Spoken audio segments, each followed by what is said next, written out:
일단은 저렇게 폭행을 휘두르는 아이들에 대한 처벌은 성인과는 완전히 구별되죠. 네. 어떻게 되나요? 사실상 형사절차를 진행하는 것과 소년절차로 진행되는 거는 굉장히 많은 차이가 있어요. 그러니까 형사절차는 말 그대로 이 사람이 어떤 죄를 지었고 어느 정도의 책임을 져야 하는가, 혹시 감안할 사정이 있다면 감경은 해줄게 정도거든요. 근데 소년부를 송치하면은 도와주는 변호사도 변호인이라고 부르지 않아요. 보조인이라고 얘기하거든요. 보조인이 할 역할은 뭐냐면은 이 사람의 죄를 무조건 가볍게 해주세요. 이런 변호를 하는 게 아니에요. 이 사람의 가정 환경이라든지 교우 관계라든지 집안 사정들 다 살펴서 이 친구한테 가장 앞으로의 생활에 도움될 형은 이것입니다라고 해서 소년원에 가게 한다든지 이런 식의 요구를 판사니까 사실상은 상의하는 것과 진배 없는 방식으로 이루어져요.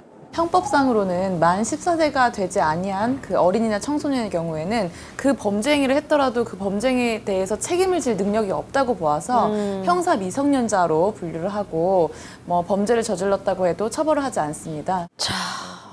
그래서 이제 그걸 많이 악용하고 있죠. 그래서 요즘 애들 사이에서 보면 야 어차피 나 처벌 안 받아. 이런 거를 문자로 주고받은 것들이 많이 보인단 말이에요. 그러니까 애들이 이게 자기가 어떻게 하더라도 나는 처벌이 안 받았기 때문에 그렇기 때문에 오히려 더 잔혹하게 지금 점점 돼가고 있는 것 같아요.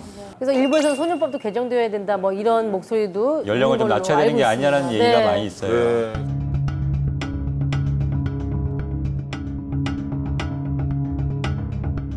사실은 학교를 보내야 되나라는 생각을 할 때가 있었어요. 이런 뉴스가 계속 나오니까 우리 애가 자라면 이제 조만간 내년에 초등학교 갈 거고 또 금방 또 지나가면 중학교를 간다고 할 거고 고등학교, 대학교까지 이 시스템을 계속 가야 되는데 학교에서 이런 폭력 사건이 계속 불안하잖아요. 부모 입장으로서는. 그 피해자 애가 우리 애가 안 된다는 보장도 없고 사실 이게 또래 문화잖아요. 여기에 대해서 나 반성해, 잘못해, 걔한테 반성하게 되면 그 또래에서 배척당하는 그런 것도 있어요, 사실상.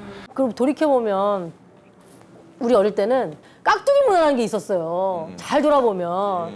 그럼 조금 뭐 운동에 조금 뒤처지는 친구, 학업이 뒤처지는 친구. 그래서 다 같이 놀았거든요.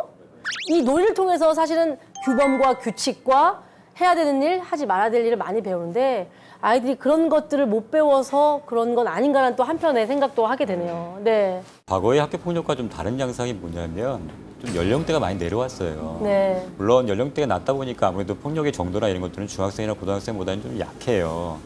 그러니까 어떻게 하냐면 애들끼리 뭐 싸우다 그럴 수도 있지. 라는 반응이 대부분이고 그렇죠. 그렇게 하니까 처벌이 약해지고 그러다 보면 오히려 피해자가 떠나는 경우가 대부분이에요. 가해자는 남아있어요. 저는 안 가요. 그럼 어떻게 되냐면 가해자들은 야 이거 별거 아니구나. 어린 나이부터 그걸 배우게 되는 거예요. 처음부터 좀 단호하게 대처를 했다 그러면 그런 것들이 점점 강도가 세지지 않았을 가능성이 높아요. 자, 이런 상황에서는 어떻게 대처하는 것이 그래도 현명한 방법일까요? 학교 내에서 일어나는 일이기 때문에 일단 교사 등 전문가에 의해서 개입되도록 하는 것이 중요합니다. 그 청소년 사이버 상담 센터가 1388, 국번 없이 1388이 있고요. 또 24시간 상담할 수 있는 곳이 117 있습니다. 그리고 학교 안에 학교 폭력 전담관이 배치가 되어 있습니다. 상담을 주저하지 마시고 손을 잡으면 해결할 수 있는 방법이 있습니다.